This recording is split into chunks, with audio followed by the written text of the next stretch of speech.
Legit po ba ang boosting? Actually, honestly speaking ha mga kapatid ko minamahal, ako po talaga ay nag-boost. Kasi ang requirement ni YouTube ay 1,000 subscriber at saka kailangan po niya ng 4,000 watch hour na pinanood po ang atin pong mga video. At kung hindi ako nagkakamali, ang binayad ko sa isang subscriber ay 3 pesos per 1 subscriber. Di, magkano na po agad yun? Di, 3,000 pesos po agad ang 1,000 subscriber. Ano po? Okay, ulitin ko po ano-ano ang mga bagay na dapat nating i-upload sa atin pong pagiging content creator, lalo tigit po sa YouTube. Siyempre, number 1, pwede nyo piliin ang pagiging tutorial, entertainment, at comedy, at iba pa. At kapag kayo ay may napili na content na pipili nyo i-upload sa YouTube, pangalawa ay ang paraan ng pag-upload. Kasi hindi po porkit may napili na kayo na mga bagay na dapat yung i-upload sa YouTube, ay upload lang po kayo agad ng upload. Ang YouTube po ay napakahigpit po, lalo't higit sa paggagamit po ng mga copyrighted music. Kasi kapag natatlohan ka ng copyright, maka-copyright strike ka, may strike ka, at kapag na-strike ka, ay baka po mabana po ang ating pong channel. Kaya ako po, talagang kahit boring yung akin pong mayroon naman kunting music doon yung galing, may mga music studio naman po talaga na pipili po natin kunan ng mga background music, mga libre po yun. At siguro po sa susunod na bahagi ay try na gumawa rin po ng tutorial patungkol po doon, kasi marami na rin po na nag-content ng tutorial patungkol po sa ganun, ano po, kung saan tayo pwedeng kumuha ng mga music na hindi po tayo makaka-copyright. At ang pangtatlo, legit po ba ang boosting? Actually, honestly speaking ha mga kapatid ko minamahal, ako po talaga ay nag-boost. Kasi ang requirement ni YouTube ay 1,000 subscriber at saka kailangan po niya ng 4,000 watch hour na pinanood po ang atin pong mga video. At kung hindi ako nagkakamali, ang binayad ko sa isang subscriber ay 3 pesos per 1 subscriber. Di, magkano na po agad yun? Di, 3,000 pesos po agad ang 1,000 subscriber. Ano po? So, may puhunan po. Kasi ang pag-YouTube at ang pag-content, ito po ay may puhunan kasi ito po ay negosyo. Kaya nga, tuwang-tuwa po ako doon sa kinita ko na 5,000 plus. Kasi ang kita po ng $100, pag binalyo po natin ay 5,800 at binawasan po siya ng tax. Yes, may tax po tayo. Mga content creator, meron po tayong tax. At yung pong $100 ko ay binawasan po siya ng $9. $9 po ang binawas po sa akin pong earnings. Kaya yun lang po ang pumasok sa akin pong BDO account. Kahapon lang po. Purihin po ang Panginoon. Yun po ha. Maging maingat po tayo sa pag-upload at paggagamit ng mga music. Lalo tigit po yung mga music ay talaga naman na mga sikat at mga viral, kasi ako po, delikado kapag tayo ay na-copyright strike. Yan po yung mga bagay na dapat po nating tandaan sa pagpasok po natin sa magulong buhay ng pagiging content creator, lalo po higit sa YouTube. So yun po yung number 2 pala. Ang number 3 po ay boosting. So number 3, boosting. Muli sabihin ko po sa inyo, ang boosting po ay legit naman po talaga siya, kasi yung pong requirements na inihingi ni YouTube, mabibigay po natin kaagad. Ang ginawa ko po noon, na sabi ko nga po sa inyo, para ma-reach ko yung 1,000 subscriber, kasi napakahirap po talaga na maka-gain ng 1,000 subscriber po sa ating pong mga YouTube channel. Kaya ako po ay pinas forward ko po siya, kasi ako po yung nagmamadali noon. Ang problema, ito nga po yung naging resulta.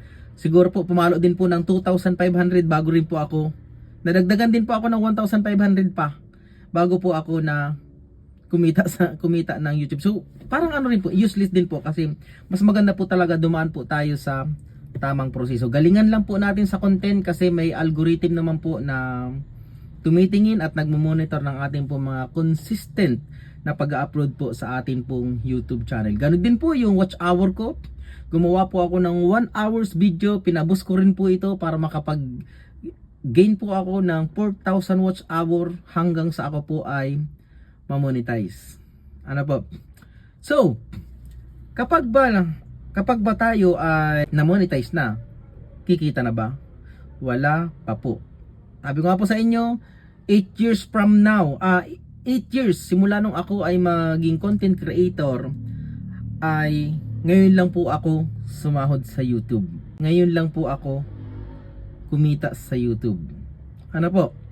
So, ibig sabihin, yung boosting requirements pa lamang po yun para maging kwalipikado tayong empleyado ni YouTube. Kumbaga tayo ay mga, para tayong mga nagtatrabaho abroad kasi po ang nagpapasahod po sa atin ay si YouTube. Ngayon, nung ma-reach ko po yung requirements ni YouTube, ayun na, marami nang nangyari, pinadala na ako ng Google AdSense at hiningan ako ng bank account at yun nga po, 8 years simula noon, ngayon lang po pumasok ang akin pong earning. So, ang boosting po ay legit po siya for requirements pero wala pa po yung sahod. Kailangan makapag-isip kayo ng content. Ano po? Content na mapapansin po ni algorithm. At ang content ko nga po noon, papaano gumawa ng taho. Alam niyo po bang matagal na akong hindi gumagawa ng taho? At actually, yun nga pong cellphone na ginamit ko noon nung ako ay mag-content noon, nung content ko na paano gumawa ng taho ay matagal na pong sira. Actually, napakarami na po ng gastos ko. Ang gastos ko po noon ay napakalaki na po. Cellphone, mga charity content ko noon. At ang nag-boom lang po talaga doon ay yung tutorial ko na paano gumawa ng taho, paano magluto ng sagutayni, mga dapat tandaan kapag ikaw ay magpapasok sa pagtatahuan. So yun lang po yung nag-boom yun. Yung tatlong content na yun, siguro nasa 300 plus po yung ginawa kong content. At ang nag-boom lang po ay yung pong aking tutorial. Kaya for now, I try na pasukin ang mundo ng pag-tutorial. Ano po, lalo higit po sa ating po mga aspiring content creator na nais pumasok sa mundo ng pagiging content creator sa YouTube.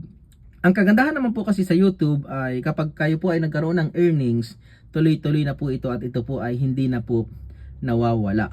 Ano po? So, ibig sabihin, ang boosting po ay legit kapag tinarabaho po natin at kapag sinabayan po natin ang sipag at nasunod po natin yung mga do and don'ts na pinagbabawal po ni YouTube. Marami pong mga bagay na ipinagbabawal sa YouTube at marami po kayong matututunan kapag kayo po ay nag-aral patungkol po sa pagiging content creator. At syempre yung pang-apat, yun nga po, makakapagbigay ng boost sa atin ay yung pong sahod. May sahod po talaga at nakakatuwa po talaga. Ako ay nagpupuri sa Panginoon kahit sabihin natin di naman po sa pagmamayabang ay pinagpala na po ng Panginoon yung aking trabaho, yung aking pangungwarta. Ano po, pinagpala na ng Panginoon kaya nga yung pumasok yung unang sahod ko sa YouTube, ang plano ko po talaga ay ibabalik ko po ito sa akin pong mga subscriber. Ano po?